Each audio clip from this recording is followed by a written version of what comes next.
'Cause you're listening to Jams and Tea, you won't see the show on your TV, so we talk about things musically. 'Cause you're listening to Jams and Tea. You're listening to Jams and Tea. Do it. Hello, everybody. This is a new record club episode of the Jams and Tea podcast, where we spin the jams and spill the tea. And this week, we have my recommended album. It's you. Swans, The Glowing Man, which, you know, Okay. like, I mean, It's not glowing for you. I might silhouetted. like So, this Jake. album. So, Yeah. Jake, I like the introduce 4 us. out of Yes. 10 on the cover. As it Okay. is your recommendation, introduce us to the world of Swans, to the Glowing Yes. Man, what it Okay. means. Swans, in general, are a fascinating music act just because they have been around for a very, very long time, and they have, as Tyler put it with Deftones, they have always been restless. They have never been comfortable in one sort of musical genre or style. They are constantly evolving, and even the works of theirs that you can compare to, like, in shifts, like, there are distinct differences between them. They started off and they were this really, like, no wave noise rock, fucking, like, occasionally bordering on things like post-punk kind of thing. They have albums like Cop and Filth, which are just like, even if you're a Swans fan, those are albums that I, like, genuinely have the fan base split of just being like, some of these are a little too hard to listen to. I just think as well, like, that early stuff, like, when you know what they would become, particularly when they kind of fused it with the direction they were moving towards on, like, Children of God, for instance. It immediately becomes less interesting than that.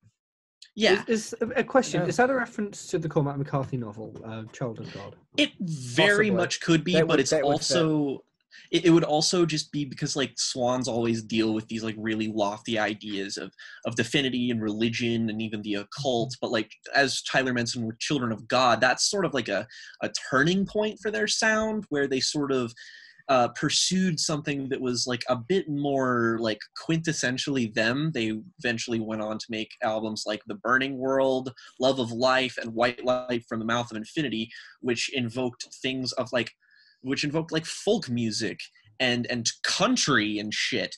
And they have, like, a bunch of side projects, and for a while they just sort of disappeared. Like, I think in the 2000s. They completely dissolved after the release of Soundtracks for the Blind in 1996. Yes. Then they did a tour and a live album, Swans Are Dead, in 98. And then they dissolved completely. And then when they reformed in the very end of the 2000s, that was a new lineup. Not all of the same members. No, but it does have, like, they sort of disappeared for a while. When they came back, they sort of caught the musical world by storm just because they had built up a fan base over the years, and them coming back was a big deal to them now that their following had grown. And they sort of entered a renaissance where a lot of new people joined to, you know, see what they were all about, because they did not a drastic shift, but a shift big enough to distinguish this new part of their careers being something pretty different from what they've done before. They started with My Father Will Guide Me. Is that the first one? Yeah, that was the first album that came around, which was, again, a bit more of, like, a folk infused project.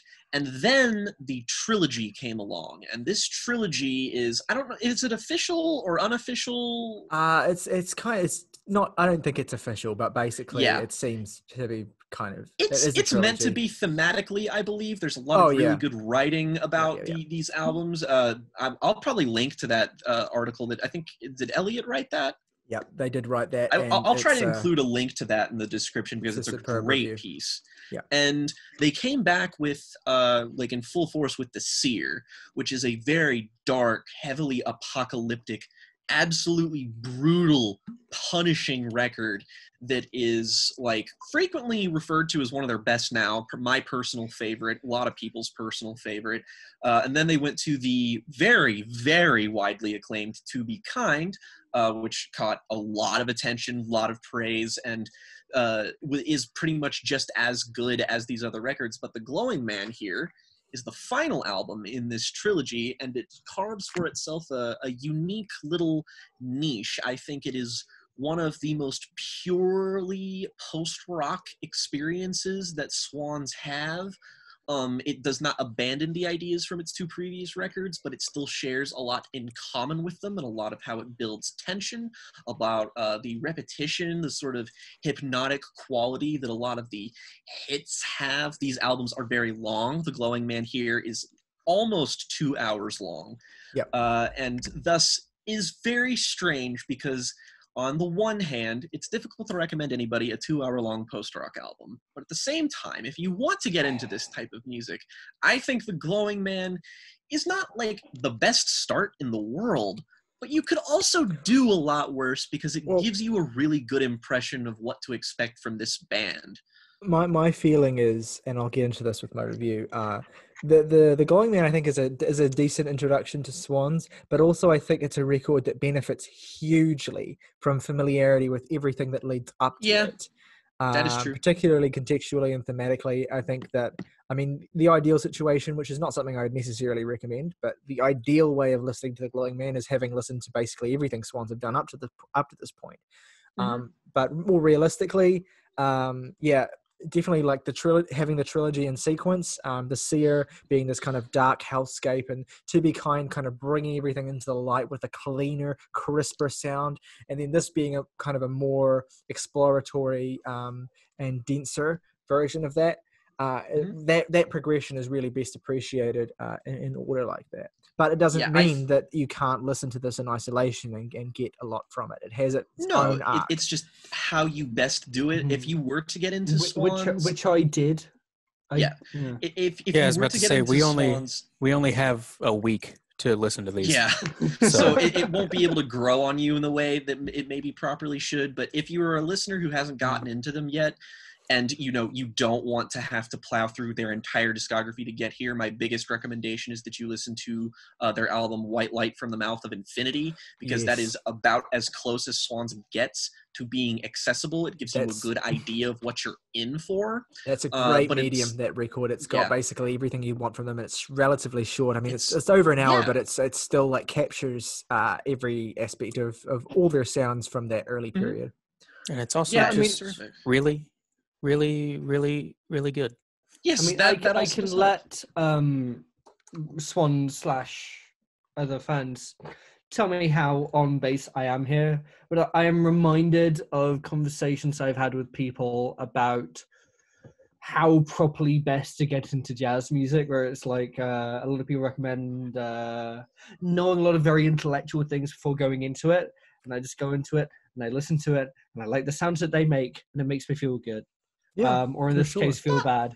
Not totally divorced from that concept, no. I think that, like, I mean, at least from what I know with my limited experience with jazz, I'd say that Swans are harder in principle just because their sound is inherently very large, impenetrable, and just abrasive and not inviting. But the thing about The Glowing Man, which I'll just sort of whiz through my thoughts, it's nothing like huge or anything. I don't have like a point-by-point analysis of this album, because this is as pure and raw a musical experience as I am capable of having.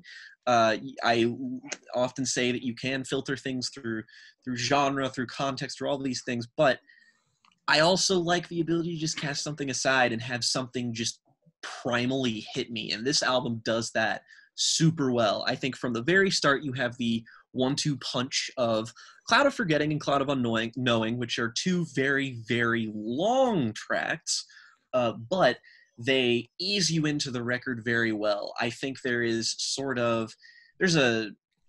definitely a narrative going on in most Swans albums. Whether or not it's told coherently is sort of up to interpretation, I guess. But from the moment we have the vocals on Cloud of Forgetting, you sort of get the impression that Michael Gira, the vocalist, to me anyway, is like leading a group of people into sort of like a mass ceremony of sorts, where they are going to experience this incredible earth-shattering phenomenon, where he is like, it's almost like a cult thing that I get from him, which is sort of like putting himself in a position as something divine or godlike. And then Cloud of Unknowing for me is sort of reaching this point and being engulfed in this cloud of unknowing and sort of going through a particular rebirth.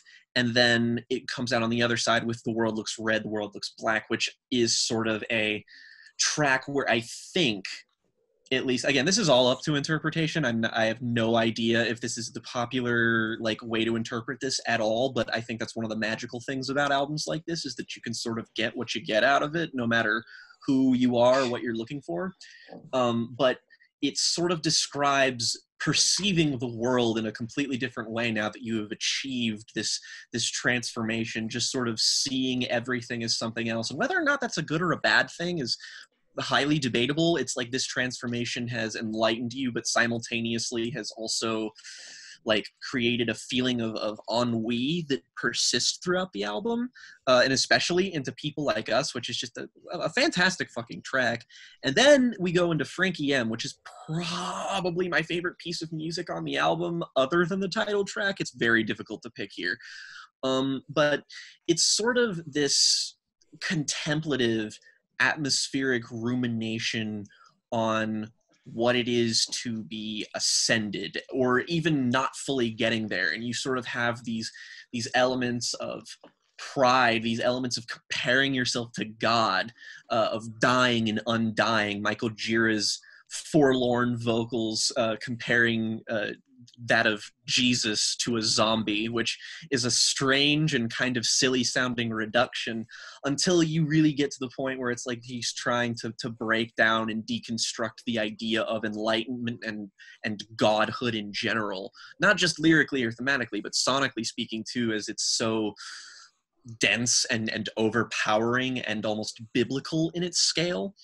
And then you go into When Will I Return, which just sort of continues the rumination, and as the song title suggests, sort of puts you into a more questioning headspace of what it means once you've realized this. Like once you comprehend the uncomparable and see into infinity and live beyond that which you could have thought perceived. It's sort of this lingering question of what existence even means at this point. And then The Glowing Man, which is just one of the most vicious fucking things I've ever heard. The buildup is sublime. It hammers you into submission until you get the end segment, which is, or really it's the second half, where you have Gira sort of repeating the, I'm the glowing man, the growing man, the nothing man, sort of embracing this wholesomeness, this holistic thing that he's become, but also the fact that he has embraced like becoming nothing, becoming sort of so detached from all of the things that came before him. It's like a dual existence almost, that there is a suffering inherent with abandoning suffering, which I find fascinating.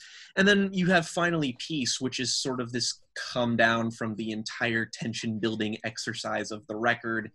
And it's sort of, it leaves a lot of what's going on up to interpretation, but on like a musical scale, I just think that this song, as well as the rest of the album, is so immaculately put together. You can hear the, like, pretty much every part of the incredibly dense instrumentation. Like, the layers here are incomparable. And if you sit down and you focus and you listen to it, there is so much rewarding things you can notice about the track. And that's why I like Swans albums like this and like The Seer, is that it just sort of, there is a nebulous, fluid quality to revisiting this music that makes you feel like you are hearing it for the first time again, almost. And you have all these questions asked, and I feel that once you're done with the record, you can only just kind of sit there in stunned silence and be like, what did this experience like do to me? Did it change something in me? Am I going to think about things differently now? And that's just the essence of what Swans are all about, this like vaguely pretentious sort of transformative thing.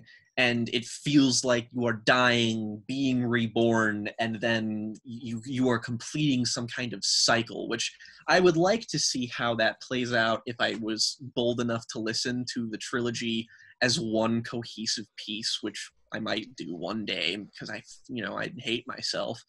But I think that would be an interesting sort of suite to explore. And I think that generally speaking, it's a rewarding record, it's a dense record, and it's a long record, but I don't think it's a difficult one to enjoy. There is nothing that is too abrasive. There is nothing here that is too repetitive. It meets a beautiful middle ground between adhering to the rules of traditional music, but also just sort of uncompromising itself when it's trying to be a Swans album.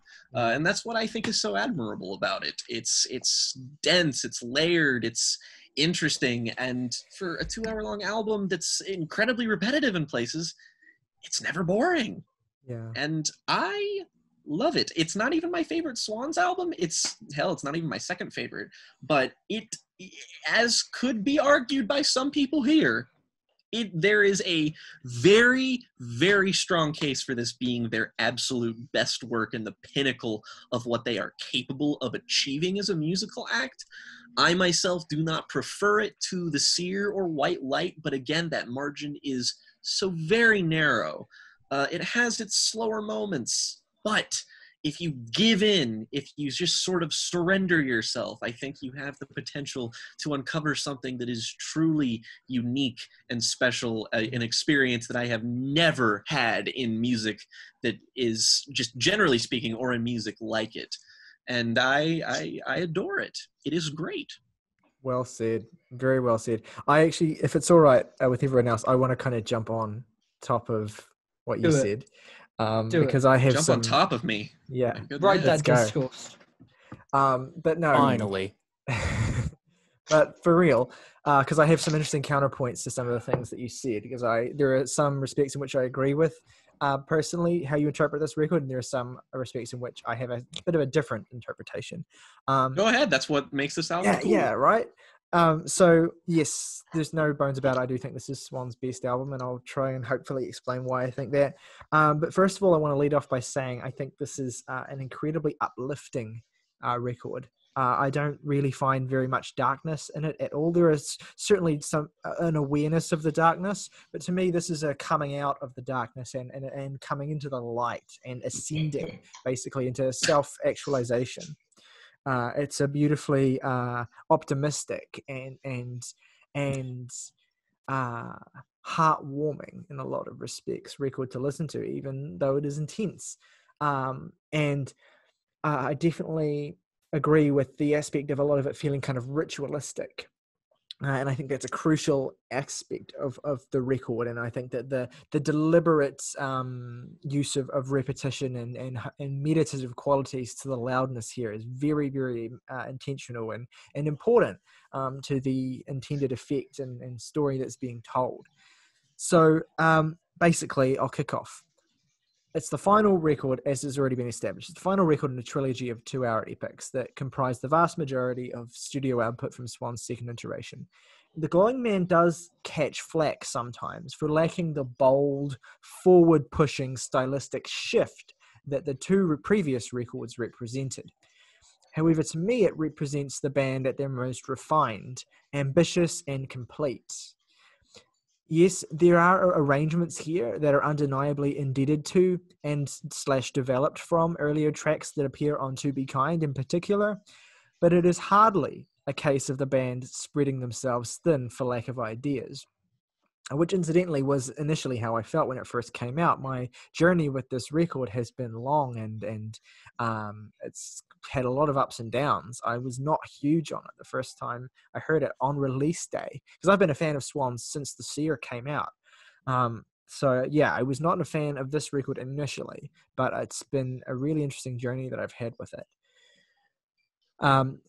What The Glowing Man does is it takes the direct punchiness and linear progression of those ideas as presented on To Be Kind, and it imagines them in a newer, more exploratory and unfixed state of constant lurching movement.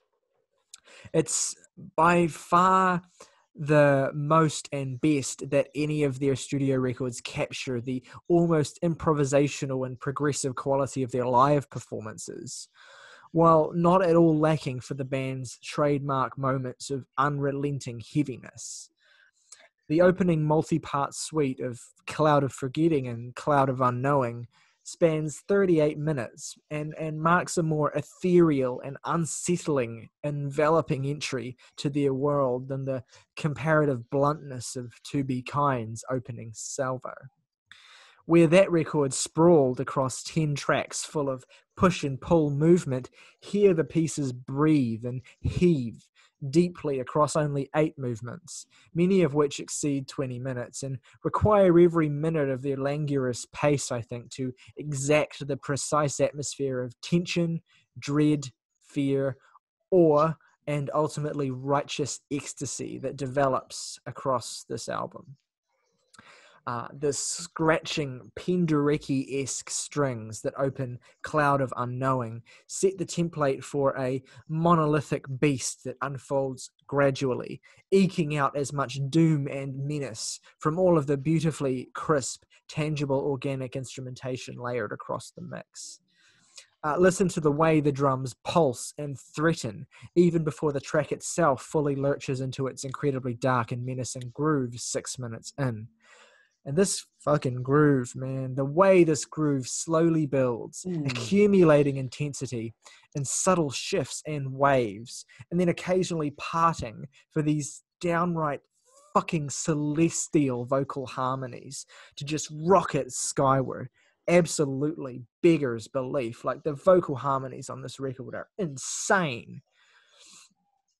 The track eventually collapses into itself into a fury of staggering textured drumming from the inimitable Thor Harris, and these pulsing, insistent guitar tones that hammer away at a single note beneath sheets of soaring voices. It is like seeing the face of God. The hypnotic and consistently mid-tempo "The World Looks Red, the World Looks Black" encapsulates the record's hypnagogic mode perfectly. You're eased into what I mean by that is that you're eased into a semi-conscious state gradually across the first 7 minutes before the groove kicks in and the song becomes dreamlike, vivid, impressionistic, without shifting out of that even-tempered mode of the track's first half. The vibe exuded here and at many parts of the album is something like an intense communal ritual. The band locked into synchrony as though they're trying to summon the dead. Indeed, you could broadly read this album as having something like a narrative progression within this framework, with the title track representing the resurrection itself at the climax of the frenzied parade.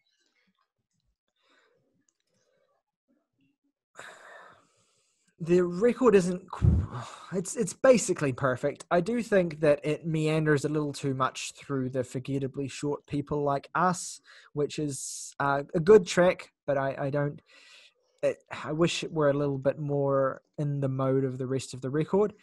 Though I will say the opening section of Frankie M sees the band conjuring a sound comparable to swirling ghosts rising from their resting place as gaseous, disembodied howls. And this only makes the track's eventual roar to life 8 minutes in feel all the more breathtaking, as the arrival of the propulsive rhythm section suggests the meandering spirits assuming a new physical form at last. Topically, this track serves as a tragic ode to lives cut short by drug abuse, lyrically complementing the ascension suggested in the opening section by the repeated intoning of the line, "Rise Again." The show-stopping "When Will I Return" sees Jera's wife, Jennifer, recalling her survival of sexual assault, exulting repeatedly at the track's climax, one mantra among dozens across the album, but perhaps the most pertinent, powerful, and impassioned of all of them: "I'm alive." That's this album in a nutshell. It's a brutal but wistful reminder of the terrible greatness of existence. The title of Greatest Swans track is heavily debatable. Top contenders for me include Soundtracks for the Blind's Helpless Child and The Sound, White Light from the Mouth of Infinity's Blind, The Seer's Apostate, and my personal pick, which is the live version of Blood Promise that can be found on Swans Are Dead. But if we disregard that last one and only consider studio recordings, to me, the award ultimately has to go to the title track here on The Glowing Man, which I think is an expansive and glorious, earth-shattering 30-minute career summary that effectively serves as the climax to Swan's entire second iteration. It incorporates elements of their live material and of the previous albums Bring the Sun into a more purposeful, lean, thematically unified beast. We get simply one of the most dynamic and meaningful individual pieces of music that the band have ever composed. And what it is it's a moment of total self-actualization for Michael, as a freedom that has been subdued, withheld, and oppressed throughout the arc of their post-reunion records is finally realized. The darkness, the toil, the torment of the seer, and the reaching blindly towards light of To Be Kind, these aching, painful experiences, finally you get the release, the freedom, the realization of self is finally achieved here. The explosive section that begins 8 minutes into the song represents that brawling, gnawing battle against the raging beast for supremacy, until eventually Michael is lifted up, eyes alight and spirit redeemed, open and breathing at last. As the conclusion of a deliberate, meticulously plotted arc across 4 records, it's simply overwhelming, emotionally, spiritually, and psychologically. The catharsis of this climax, I think, is punctuated and reinforced with the glorious coda of Finally Peace, which lurches forward, onward, Swans for the first time in the entire second iteration sounding optimistic. It's a fitting and rewarding ending to a record laced with struggle, torment, and a relentless fight for liberation and self-fulfillment. Jira declares at once, "Your glorious mind," and "Your glory is mine." The darkness within him, whom he battled and defeated in the title track, and whom in that track he refers to by the name Joseph, has been subsumed and quelled. Its intense, raging fire, now a beam of effervescent and life-giving light that pours out of Jira's mouth and across the canvas that he and his band have colored. Ultimately, words fail them, and at the end we're left in the glow of countless voices radiating and rippling outward and beaming triumphantly, the ultimate reminder that we are alive. It's super emotional. It's really special. And I think that every part of the journey adds to the catharsis and the release of the final act of the album. I was almost in tears listening to it last night and finally fully realizing what they were going for. It's remarkable. Blasting the disc 2 of this in my car was like a divine revelation. It was indescribably good. And on vinyl, I can't recommend experiencing it one of those two ways. The louder you can get it, the fucking better. Yeah, 100%. Just out of curiosity, how many LPs is that vinyl? Let's see. I think 3. Let's see. 1, it makes 2, sense. 3. The only tragedy of owning a recent Swans record on vinyl is that some of the pieces are so long to fit on a single side, and they have to be broken up. I believe, which is a shame. Yeah, I was just curious because like, if you can fit this record on 3 LPs, then there are a lot of artists that can get by with 1 LP that don't. Yeah, that's true. Honestly. Well, it's there are 2 reasons for that. One is when you get closer to the center of a vinyl, it can tend to speed up. I never notice it, but some producers prefer to put it on 2 vinyls for that reason. And secondly, money.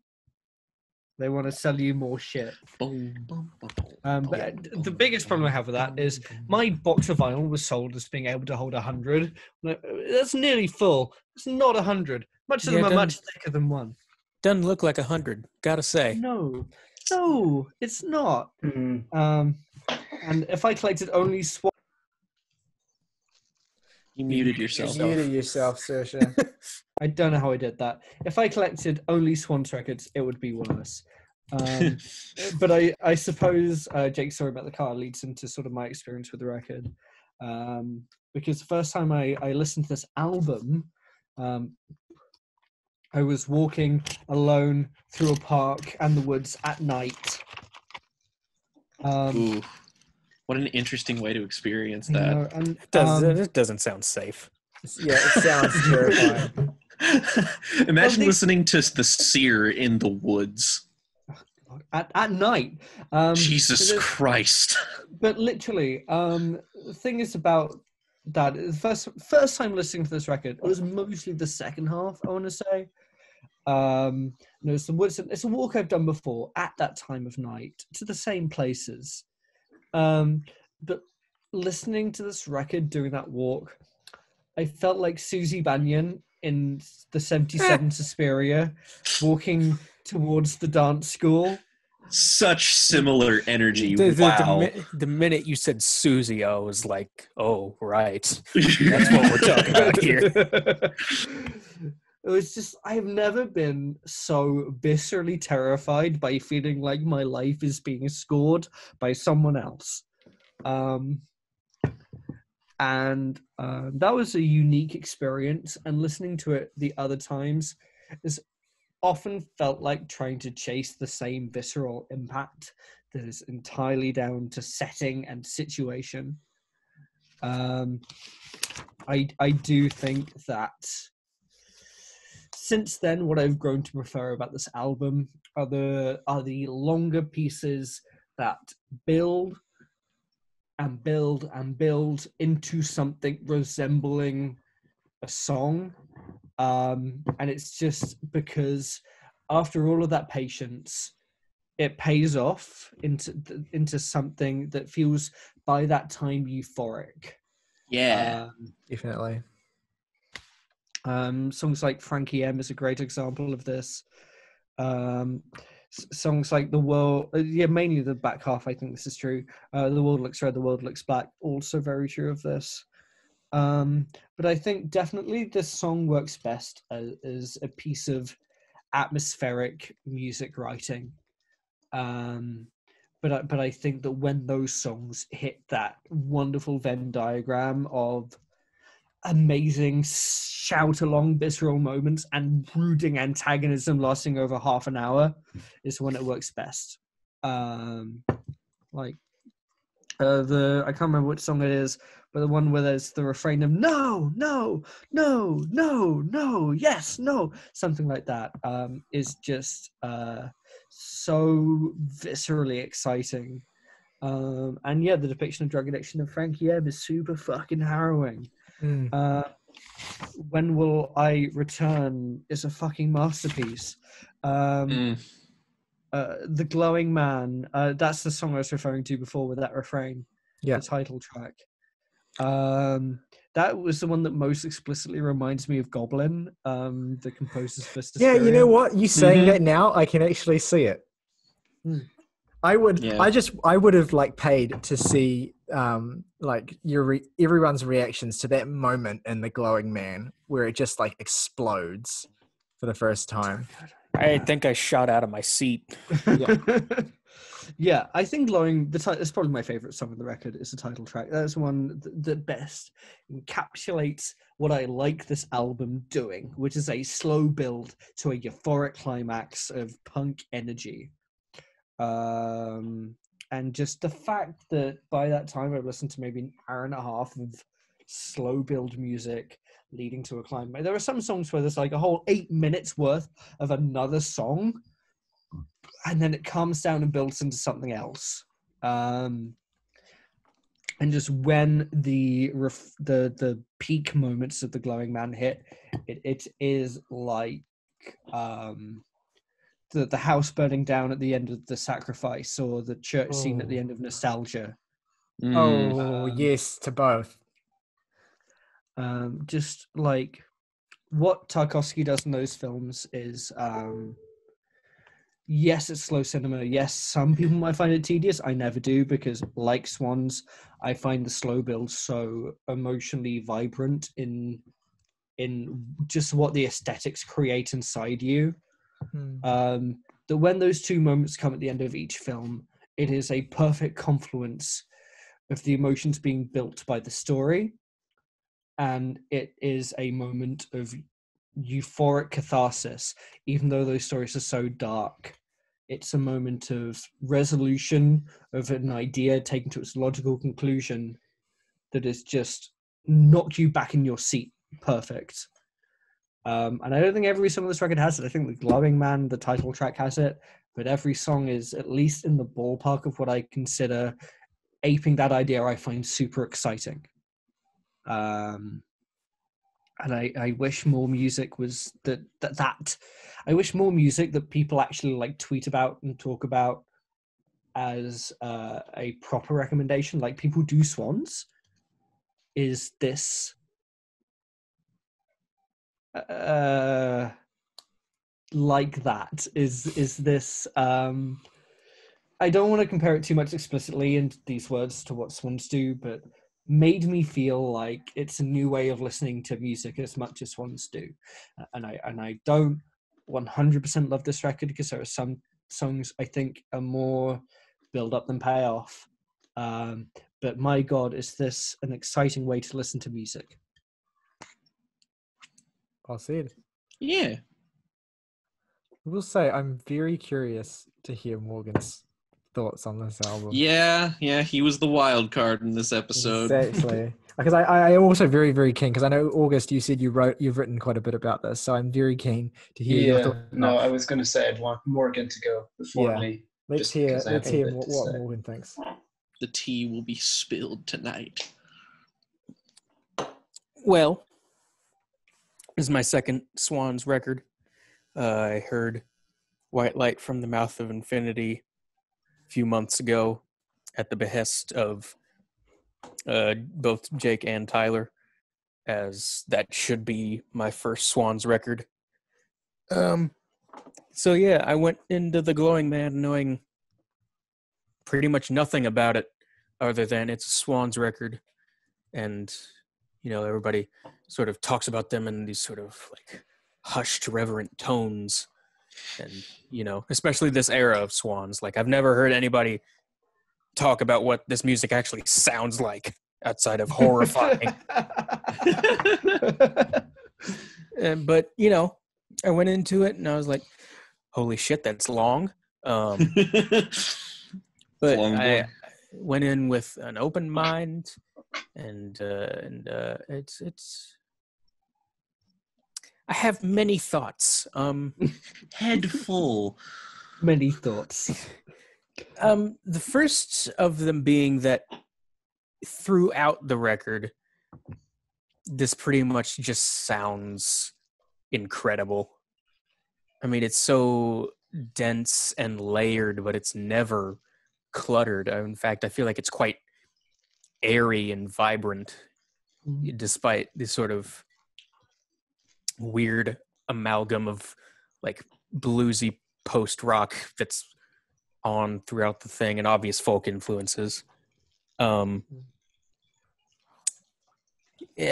think it sounds incredible, but it is not always engaging, I have to say.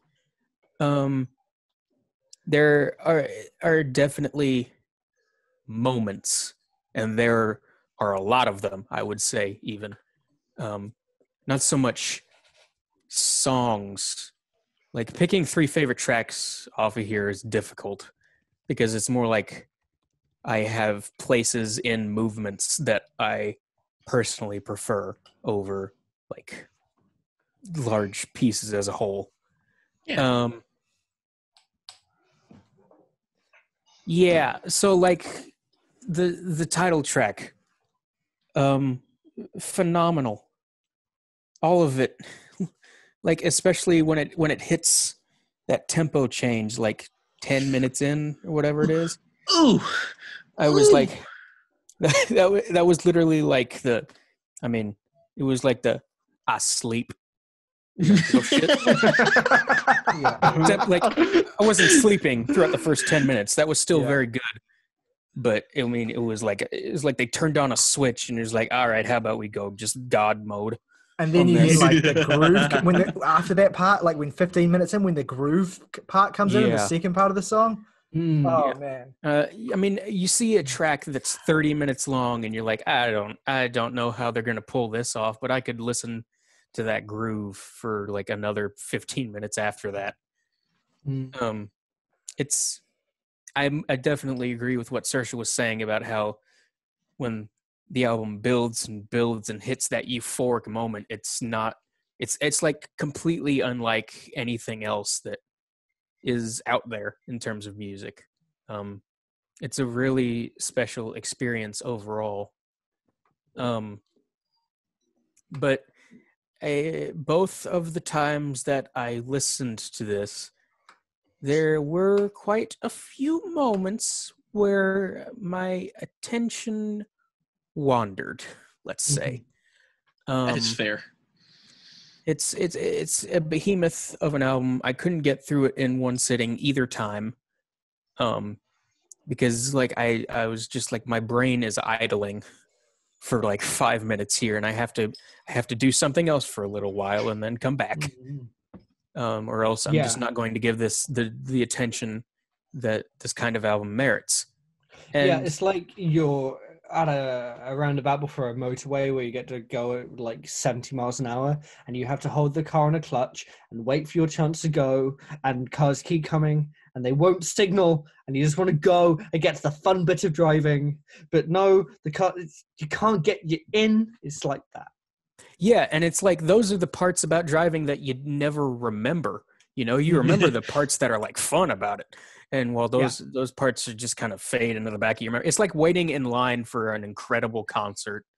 Like when you're in the line, it feels like you are there for years. But once you get in, the only thing you remember of the experience is the concert. The time spent in line could have been like 3 minutes for all you care. And I think there's at least one of those euphoric moments at least one of those moments on every spot on the album. Every movement, I should say, except People Like Us. I'm just not 100% sure that I vibed with that song much at all.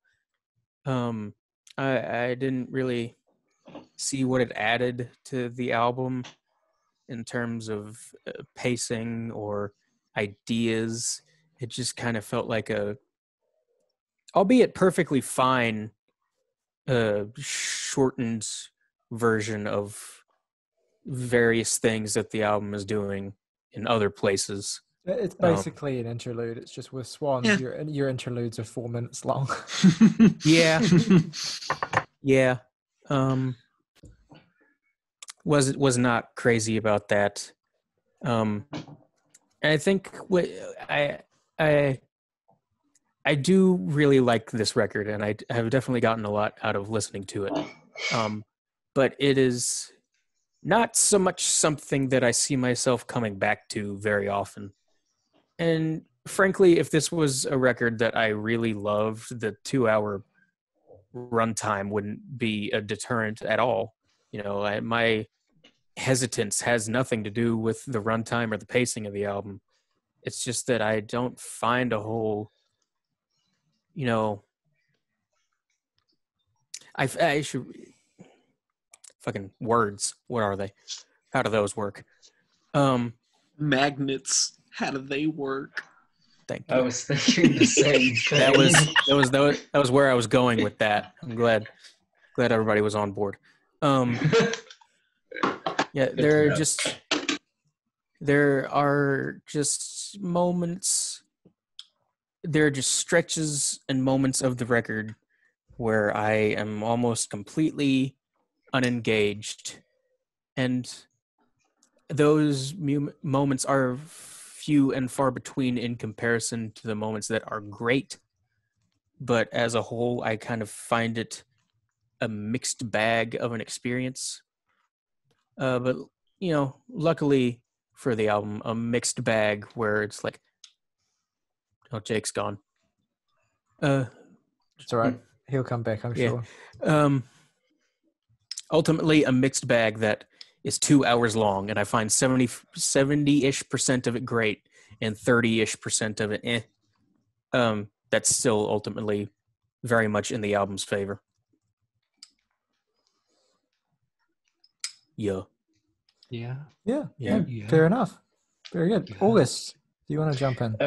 Okay, so I did find Jake and Tyler's readings of this album both very interesting perspectives, and yet I find myself almost completely disagreeing with this album's core narratives and what these songs are about. But I suppose I'll just get right into my review analysis thingy. So yeah, the opener, Clouds of Forgetting, spends its first few minutes, as do most of the songs on here, just building and building upon itself, creating this just sheer, thick, anxious tension that is also yet this kind of mesmerizing wall of sound that envelops you straight away with this album. And it is fitting because the lyrics describe a long climbing at the kind of stairway to heaven to meet God, only to be completely blinded by his magnificence, so to speak. And I feel that's very reflective of Jira's interpretations of heaven across this entire album, conflating divinity with Lovecraftian horror to a very fascinating degree. I mean, by the end of this first song, the guitar tones are so searing, so crushing. You are left in awe, if only for, and then it simmers down with light piano keys. And the craziest part of this whole song is that it's just one song and not like 2 or 3 separate songs, which it could easily be. I mean, a lesser band would lose so much of Swans' instrumentation, and their mixing would become a large, muddy mess. However, the production here and construction is just immaculate. Every instrument is so distinct. It sounds so sharp. The atmosphere is incredible, with really no element of said atmosphere. No instrument, even including Jira's own voice, takes you out of this atmosphere, which this album conjures, as I think you've all quite well described. And the actual songwriting offers, it doesn't offer a ton on surface level, but I feel digging into it will allow the listener to discover how subtly horrific this album is. The second song, Cloud of Unknowing, the weirdest Gorillaz cover I've ever heard. Oh, I was going to make that joke. I forgot to, but thank you. You're welcome. I'm glad I have alcohol. it offers horrific descriptions of Jesus as a monster, as a zombie and monster eater, but it juxtaposes this with an interesting scene that I interpret to be a baptism of sorts, the washing of someone's son in holy water. However, what the intrigue here is that it is questioning the horror of omnipotence, being an all-present force, constantly watching over everyone for all of time, while at the same time being this horrific, almost ungodly beast who is yet kind of cast as the savior, Jesus, of course. And The World Looks Red is effectively a Sonic Youth cover of all things, being a song from their back catalog, which It's Jiro a reach. wrote. I know what you're referencing, but yeah. It's definitely a reach. But I found this piece to be. I found it not to work as well as the rest of the album because I felt it had only a tangential relationship to the core themes of this album. But I did find the second half, The World Looks Black, to be much better in the respective thematic cohesion. And as a whole, I did find this album's weakest moments to be those in which the album is not really developing and building upon its main ideas. And however, I don't really have a huge problem with the diversions themselves. It's just, as Tyler has mentioned, a short diversion for Swans means 5-10 minutes of time on an album. So yeah, however, I am not particularly bothered by clearly very personal pieces, which I've chosen not to go into as much depth about, those being people like us, Frankie M, and When Will I Return, all falling into this category of very clearly personal, emotionally charged counts, which I think are all very beautiful. And of course, then we get to the title piece, clocking in at an epic 28 minutes, and after about 4 minutes, there's an 11-minute instrumental section that is pummeling and brutal, and yet somehow continues to build and build its intensity. And then 9 minutes into it, there's a tempo shift, as has been mentioned, which is just one of the most cathartic moments in music, period. It's fantastic. And thematically, I feel this piece is about, the title piece is about the ascension into heaven in whether we are thinking of this as a very literal ascension, like physically going up to meet the big men in the sky, or just clearing one's consciousness entirely, complete with the slaying of one's inner demons, as Tyler has mentioned, being dubbed Joseph, and to become a glowing man. And a bit of this I've taken, and I also it's a mix between my own interpretation and what I did read on Genius, which I do think had a fantastic interpretation of this glowing, nothing, and growing man. A glowing person being someone who maintains happiness, a growing man being one who seeks out knowledge, a nothing man having a complete nihilistic outlook on the world, and a glowing man being a fusion of all three, being both positive about the world, seeking knowledge, but accepting the inherent meaninglessness in life itself. Yeah. These three Yeah. And the three joined together, becoming the Glowing Man.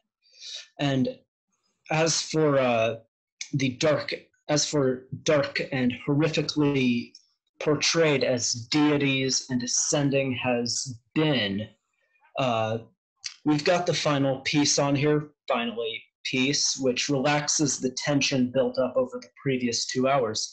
However, I don't think that's what it's actually doing.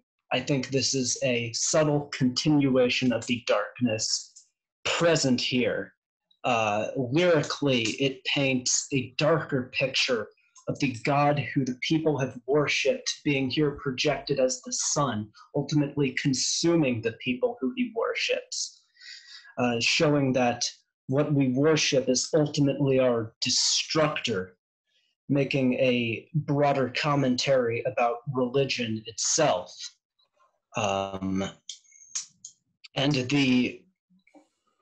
the end scenario describes some kind of apocalypse from the perspective, of course, of the Glowing Man. We see his near emotionless reaction to what I interpret as a rapture where no one is saved. And that's how I read this album. I think all of the points about the craft and construction of it, I absolutely agree with. I have my issues, but I think overall it's pretty great. Awesome. Fantastic analysis, August. I got a lot of insights from that I did not have. So that was awesome. Wonderful. Yeah. Okay. I like it when Michael Gira goes, yeah. Yeah. Me too. Okay. Well, shall we wrap up then? So Jake unfortunately, his computer has shattered. So, yeah, I messaged Jake what happened, you dipped out, and the only thing he messaged me back was, my computer, it just stopped. Yeah, I hate when that happens. So we'll have to wrap up on his behalf. Yeah, but I have his favorite tracks and things. Oh, okay. Well, should we just jump into that then? Saoirse, do you want to give Jake's favorite tracks and rating? I can do that. So Jake's favorite tracks were The Glowing Man, Frankie M, and Cloud of Unknowing, showing off his good taste as usual. And his least favorite was People Like Us, and he gave the record a 9 out of 10. Cool. Very good. August, you go next. My favorite songs on here would be The Glowing Man, Cloud of Unknowing, and Cloud of Forgetting. My least favorite would probably be The World Looks Red, The World Looks Black, and I would give this an 8.5 out of 10. Ooh, neato. Morgan. My three favorites are the title track, Cloud of Forgetting, and When Will I Return? And my least favorites is People Like Us, and I'm feeling a strong 7 out of 10. Fair enough, dude. Saoirse. Okay, right. Well, my favorite tracks include Frankie M, When Will I Return, and The Glowing Man. I don't really have a least favorite. If I was to pick one, yeah, People Like Us. The woodwinds are good, but I have nothing else really nice to say about it. I'm giving this a 7.5 out of 10. Okay. So I give my three rating, no favorite tracks. My three favorite tracks are I think basically the same as Jake's. So The Glowing Man, Cloud of Unknowing, and Frankie M. My least favorite track is People Like Us. Those were his favorite tracks and his least favorite. Yeah, but I'm going to give this album something I would not have given it at the start of this week, which is a 10 out of 10. Oh my god, that's the second 10 out of 10 for an old album in a row that I gave. Yeah. Oh yeah. Helps that both of this record and the last one we discussed, XTC's English Settlement, are big Tyler core albums. This is probably true. Yeah, but next week it's August. So if August wants a little bit about his recommendation. Yeah, so next week we've got one of my favorite albums of all time, The Flaming Ellipses, Yoshimi Battles the Pink Robots, something I picked because of the context, because of the context and controversy behind that album's opening song, the ongoing debate as to whether it is a concept album or not, and just how conceptual of a release it is, and it's also one of the best records. The Flaming Lips released in that time period, so I look forward to hearing what everyone has to think about it. Yeah, I'm gonna fucking wax lyrical because that is like a childhood favorite of mine. So that's gonna be a fun discussion. So please stick around for that. In the meantime, let us know what you think of Swans, The Glowing Man. How do you think it compares to their other records? What is your favorite Swans record, for instance? Please let us know in the comments below. Hit us up on Twitter and make sure that you are subscribed and stick around and follow our playlist as well so you can see our future uploads. Thanks so much for checking it out. And yeah, I'll let August lead us out. All right. And as always, everyone, rock over London, rock on Chicago, Ajax, stronger than dirt.